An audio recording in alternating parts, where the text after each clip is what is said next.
ஞானானந்தமயம் தேவம் நிர்மலஸ்படிகாகிருதியும் ஆதாரம் சர்வ வித்யாநாமய கிரீவம் உபாஸ்மகே.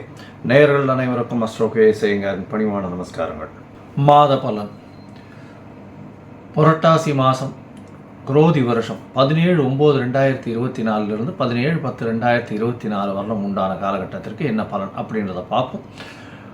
பொதுவாகவே நம்ம சௌரமான மாதங்கள் அப்படின்ற அடிப்படையில் மாதத்தினுடைய பிறப்பை கொண்டாடுறோம். அதாவது சூரியன் ஒரு ராசியிலிருந்து அடுத்த ராசிக்கு செல்லக்கூடியதை சௌரமான மாதங்கள் அப்படின்னு சொல்லுவோம். இந்த சௌரமான மாதத்தை நம்ம தமிழ்நாடு ஃபாலோ பண்ணுறோம்.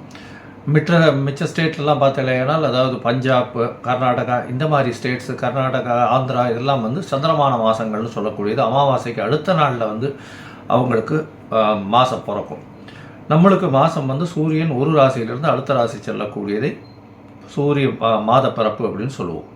இந்த மாதம்ன்றது கன்னியா மாதம், புரட்டாசி மாதம் பிறகுறது 17/9/2024 அன்றைக்கி. இந்த மாதத்தில் வரக்கூடிய கோல்சாரம் என்ன, இந்த மாதத்தினுடைய விசேஷ நாட்கள் என்ன அப்படின்றத ஒன்று ஒன்றா பார்க்கலாம்.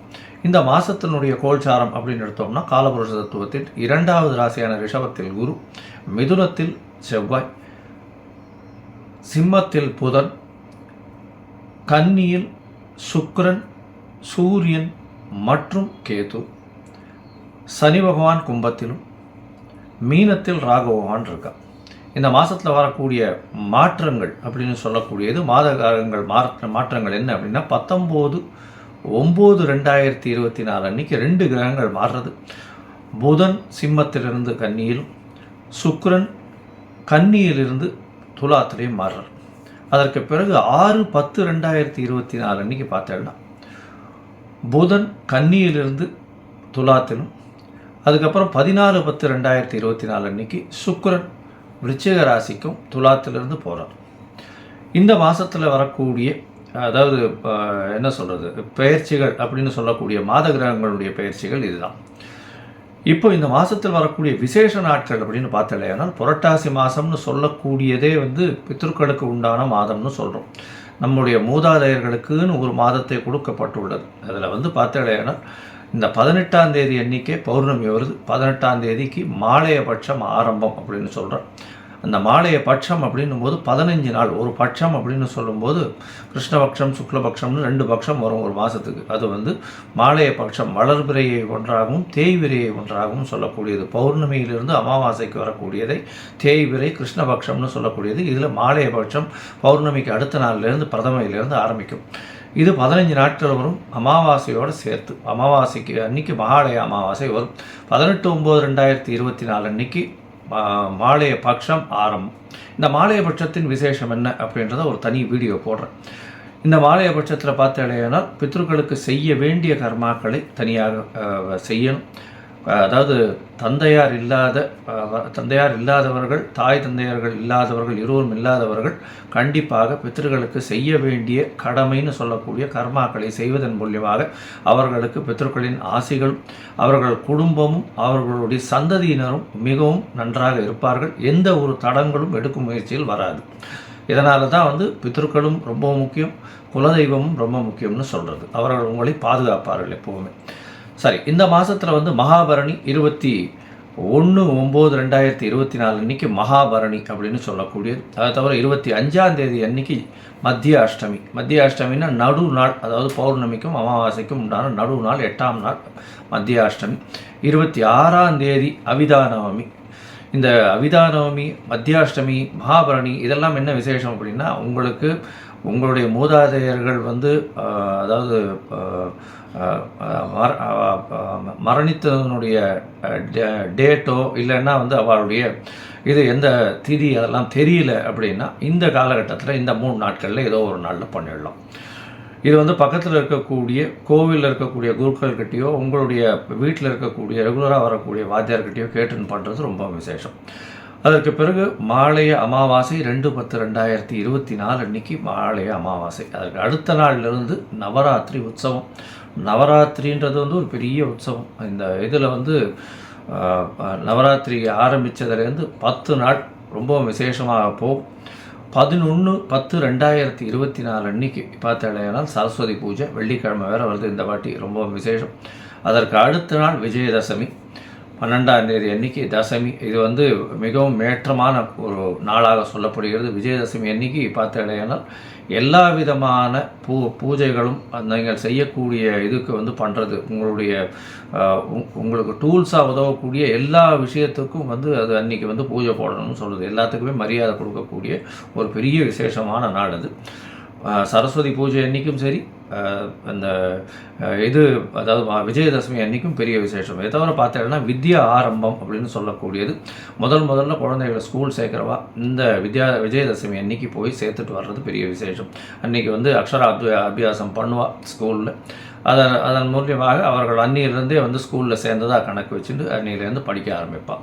இது வந்து ரொம்பவும் விசேஷமான நாள்.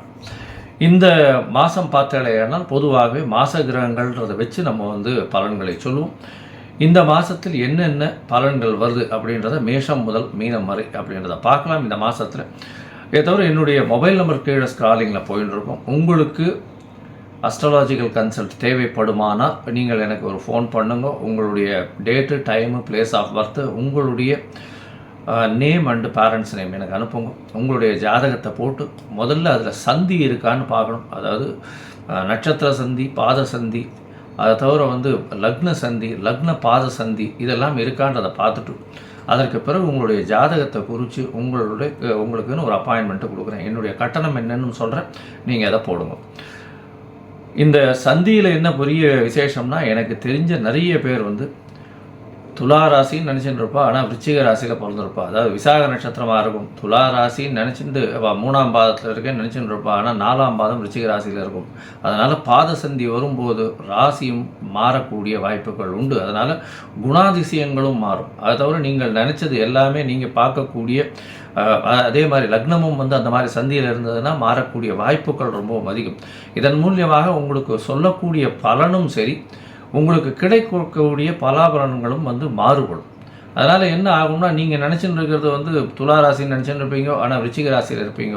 பலாபலன்கள் மொத்தமே மாறும். உங்களுடைய கேரக்டரிஸ்டிக்ஸு, உங்களுக்கு வரக்கூடிய அதிர்ஷ்டங்கள், நீங்கள் அதிர்ஷ்டம் இல்லாத நாட்களில் போய் அதிர்ஷ்டம் நினச்சின்னு பண்ண போய் அதுவும் ஃபெயிலியர் ஆகும். ஸோ அதனால் ரொம்ப ஜாகிரதையாக இதை மட்டும் குறிச்சிட்டு பண்ணுறது ரொம்ப விசேஷம். சரி, இப்போ மேஷம் முதல் மீனம் வரை இந்த புரட்டாசி மாதம் எப்படி இருக்குது அப்படின்றத பார்ப்போம். இப்போது ஒரு ராசியாக மேஷம் முதல் மீனம் வரை பார்க்கலாம். கும்பம், அவிட்டம், சதயம், பூரட்டாதி இந்த 3 நட்சத்திரம் 9 பாதங்களை கொண்ட ராசி. ராசியின் அதிபதி அப்படின்னு சொல்லக்கூடியவர் சனி பகவான் ஆட்சி பெற்று போயிருக்கார், வக்கரகதியில் இருக்கார். இந்த மாதம் மொத்தமே அவர் வந்து வக்கரகதியில் இருக்கார். நவம்பர் 4 தேதிக்கு தான் வந்து அவர் வக்கரகதி மாற்றங்கள் வருது. இப்போ வக்கரகதியில் இருக்கிறதுனால உடல்நிலையில் கொஞ்சம் பிரச்சனை இருக்கும். மென்டல் ஸ்ட்ரெஸ்ஸு கொஞ்சம் அதிகமாகவே இருக்கும் இந்த கும்பராசிக்காரர்களுக்கு. இந்த மாதம் பார்த்தாலேயானால் புரட்டாசி மாதம் 17/9/2024 17/10/2024 வரை உண்டான மாதத்தில் பொதுவாகவே மாத கிரகங்கள்னு சொல்லக்கூடிய சூரியன், புதன், சுக்கிரன் மற்றும் செவ்வாய் இந்த 4 கிரகங்களை பற்றி பேசும். இந்த மாதத்தில் உங்களுடைய ராசிக்கு 5ஆம் இடத்துல வந்து செவ்வாய் பகவான் இருக்கிறது ரொம்ப விசேஷம். அவர் இந்த மாதம் மொத்தமே 5ஆம் இடத்துல இருக்கார். 3க்கு 3ன்னு சொல்லக்கூடிய இடம். அதனால் வந்து நல்ல ஒரு ஏற்றம் இருக்கக்கூடிய காலகட்டம். ஏன்னா 3ஆம் அதிபதி 3க்கு 3ல் இருக்கிறதுனால எல்லா விதமான முயற்சிகளிலும் வெற்றி பெறக்கூடிய வாய்ப்பு உண்டு. எதனால் அப்படி சொல்கிறோம் அப்படின்னா, 5ஆம் இடத்துல இருக்கக்கூடிய செவ்வாய் பகவானுக்கு வீடு கொடுத்தவரும் 8ஆம் இடத்துல ஆட்சி பெற்று மூலத்திரிகோணம் பெற்று இருக்கிறது பெரிய விசேஷம். என்ன சார், அவர் தான் மறைஞ்சு போயிட்டார் 8ஆம் இடத்துல, மறைந்த புதன் நிறைந்த கல்வியை கொடுப்பார். படிக்கக்கூடிய மாணவியர்கள் நல்ல ஒரு ஏற்றம் இருக்கும். வெளிநாடு போய் படிக்கணும்னு நினைக்கிறவாளுக்கு நல்ல ஒரு ஏற்றம் இருக்கும். அதை தவிர வந்து வேலையில் பெரிய ஏற்றம் வந்து வெளிநாடு போய் சம்பாதிக்கணும்னு நினைக்கிறவாளுக்கு, வெளிநாடு இப்போது பார்த்துட்டு இருக்கிறவாளுக்கு கண்டிப்பாக இந்த கும்பராசிக்காரர்களுக்கு அமையக்கூடிய வாய்ப்புகள் நிச்சயமாக உண்டு. 7 சனி நடக்கிறது, ஜென்ம சனி வேறு. அதனால் கொஞ்சம் ஜாகிரதையாக இருக்கிறது உடல்நலத்தில் ரொம்ப நல்லது. உங்களுடைய ராசிக்கு 2ஆம் இடத்துல வந்து ராகு பகவான் இருக்கார். ராகு பகவான் 2ஆம் இடத்துல இருக்கிறதுனால பணவரவிற்கு பஞ்சம் இருக்காது, குடும்பத்திலையும் பெரிய தொல்லைகள் இருக்காது. ஆனால் பேச்சில் ரொம்ப ஜாகிரதையாக இருக்கணும். நான் எல்லாத்தையும் சாதிச்சிருவேன் அப்படின்ற மாதிரி பேசிட்டு இருப்பீங்க. கொஞ்சம் பொறுமையாக இருக்கிறது நல்லது. அதன் மூலியமாக உங்களுக்கு நல்ல ஒரு ஏற்றம் கிடைக்கக்கூடிய காலகட்டம். ராசிக்கு 4ஆம் இடத்துல இருக்கக்கூடிய குரு பகவான் நல்ல ஒரு ஏற்றத்தை கொடுக்குறார். எப்படின்னா, உங்களுடைய ராசிக்கு பார்த்தாலேயானால் 8ஆம் இடத்தை அவர் பார்க்கறதுனால உங்களுடைய உடல்நிலையில் என்னதான் பின்னடைவு இருந்தாலும் கொஞ்சம் ஏற்றம் இருக்கக்கூடிய காலகட்டமாக இருக்கும். ஏன்னா குரு பகவான் பார்க்கறதுனால கவலைப்பட தேவையில்லை. ராசிக்கு 8ஆம் இடத்துல வந்து சந்திர பகவான், அதாவது புத பகவான் போய் இருக்கிறதும் 9ஆம் இடத்தில் ஆட்சி பெற்ற சுக்கிரன் இருக்கிறது பெரிய ஏற்றம். இவ்வளோ நாளாக வந்து 9ஆம் அதிபதி 9க்கு 12ஆம் இடமான 8ஆம் இடத்துல நீச்சம் பெற்றிருக்கிறதுனால தந்தையின் உடல் நலத்தில் பின்னடைவு இருக்கும். வெளிநாடு போகணுன்னு பார்த்துட்டு இருக்கிறவர்களுக்கெல்லாம் வந்து பிரச்சனைகள் இருந்திருக்கும். இப்போ பார்த்தோம்னா வெளிநாடு படிக்கக்கூடிய மாணவர்கள் வெளிநாடு போய் படிக்கணும்னு நினைக்கிறவங்க நிச்சயமாக வெளிநாடு போக முடியும். வெளியூர் வெளி மாநிலத்தில் நிச்சயமாக அவர்கள் போகக்கூடிய வாய்ப்புகள் உண்டு. அதை தவிர பார்த்தாலேயானால் வெளிநாட்டுக்கு போய் மேல் படிப்புக்குன்னு போகிறவா கண்டிப்பாக அவர் நினச்ச யூனிவர்சிட்டி கிடைக்கக்கூடிய பாக்கியம் நிச்சயமாக கிடைக்கும். உங்களுடைய ராசிக்கு பார்த்தாலும் 8ஆம் அதிபதியும் வந்து ஆட்சி பெற்று போயிருக்கிறது பெரிய விசேஷம். இதன் மூலியமாக பார்த்தாலேயானால் திடீர் பண வரவு வரும். ஷேர் மார்க்கெட் இந்த மாதிரியான விஷயங்களில் பண வரவு கொஞ்சம் அதிகமாக இருக்கும். பார்ட்னர்ஷிப் பிஸ்னஸில் கொஞ்சம் ஜாகிரதையாக இருக்கும். தேவையற்ற செலவுகளில் கொஞ்சம் லாஸ் ஆகக்கூடிய வாய்ப்புகள் நிச்சயமாக இருக்கும். ஏன்னா உங்களுடைய ராசிக்கு 8ஆம் இடத்துல வந்து மறைந்த இடத்துலேருந்து பொருள் வரக்கூடிய பாக்கியம் இருக்கும். இருந்தாலும் வரக்கூடிய நேரடி பொருட்கள் செலவாக விரயமாக போகக்கூடிய வாய்ப்புகள் மிகவும் அதிகம். ஜாகிரதையாக இருக்கிறது நல்லது. 9ஆம் இடத்துல சுக்கிர பகவான் இருக்கிறது ரொம்பவும் ஏற்றத்தை கொடுக்கக்கூடிய காலகட்டம். தந்தையின் உடல்நிலையில் நல்ல ஒரு சீரான விஷயங்கள் நல்ல ஒரு ஏற்றம் கிடைக்கக்கூடிய காலகட்டமாக அமைய போகிறது. படிக்கக்கூடிய மாணவர்களுக்கு நல்லபடியாக இருக்கும். தொழிலில் வந்து கொஞ்சம் ஜாகிரதையாக இருக்கிறது நல்லது. ஏன்னா தொழில் ஸ்தானத்தை குரு பகவான் பார்த்தாலும் தொழிலில் பொறுமையாக இருக்கிறது நல்லபடியாக பார்த்துக்கிறது நல்லது. ஏன்னா தொழில் ஸ்தான அதிபதினு சொல்லக்கூடியவர் 5ஆம் இடத்துல போய் உட்காந்துட்டு அவருக்கு வந்து ஏற்ற வீடு கிடையாது. அதனால் கொஞ்சம் பிரச்சனைகள் தொழிலில் இருக்கக்கூடிய காலகட்டமாக அமைய போகிறது. மொத்தத்தில் பார்த்தோம்னா இந்த மாதம் வந்து உங்களுக்கு வந்து ஒரு மிதமான மாதமாக இருக்கும். இந்த மாதத்தில் வந்து முயற்சிகள் சில நாட்கள் தள்ளி போடுறது நல்லது. என்ன தள்ளி போடுறது நல்லது அப்படின்னா எதனால் அப்படின்னா சந்திராஷ்டம காலம்னு சொல்கிறோம். சந்திர பகவான் மதிகாரகன் மறைந்திருக்கக்கூடிய காலகட்டத்தில் கண்டிப்பாக பிரச்சனைகள் ஏற்படக்கூடிய வாய்ப்புகள் உண்டு. தவறான முடிவுகள் எடுக்கக்கூடிய வாய்ப்புகள் நிச்சயமாக இருக்கும். அதனால் சந்திராஷ்டம காலங்களை எதுக்கும் எடுத்துக்க வேண்டாம் அப்படின்றத சொல்கிறோம். இந்த சந்திராஷ்டம காலத்தில் வந்து புதுசாக ஜாமீன் கையெழுத்து யாருக்கும் போட வேண்டாம். அதை தவிர புதிய முயற்சி வேண்டாம். ஒரு வேளை பண்ண வேண்டி இருந்ததுன்னா சந்திர பகவானுக்கு உண்டான எளிய பரிகாரத்தை பண்ணிட்டு பண்ணுறதன் மூலியமாக சந்திராஷ்டமத்தின் தாக்கம் நிச்சயமாக குறையும். இந்த மாதத்தில் பார்த்தோம்னா 1/10/2024 உங்களுக்கு 3/10/2024 வரலும் உண்டான காலத்தில் சந்திராஷ்டமத்தின் தாக்கம் இருக்கும். அந்த காலகட்டத்தில் புதிய முயற்சி வேண்டாம். பொறுமையாக இருங்கோ. பேச்சில் கவனமாக இருங்கோ. உடல் நலத்தில் கொஞ்சம் பின்னடைவு இருக்கும். ஜாகிரதையாக இருக்கிறது நல்லது. எதிர்பாலினத்தவரை நம்ப வேண்டாம். நண்பர்களோட ரொம்ப நம்ப வேண்டாம். ஜாகிரதையாக இருக்கிறது ரொம்ப நல்லது. ஏன்னா 7ஆம் அதிபதி 8ஆம் இடத்துல போயிருக்கிறது அந்தளவு விசேஷம் இல்லை. பொறுமையாக இருக்கிறது நல்லது. உங்களுக்கு படிக்கக்கூடிய மாணவர்கள் நல்ல ஒரு ஏற்றம் கிடைக்கக்கூடிய காலகட்டம். தொழிலில் அபரிமிதமான ஏற்றம் இருக்கக்கூடிய சொந்த தொழிலில் அபரிமிதமான ஏற்றம் இருக்கக்கூடிய காலகட்டமாக இருக்குது.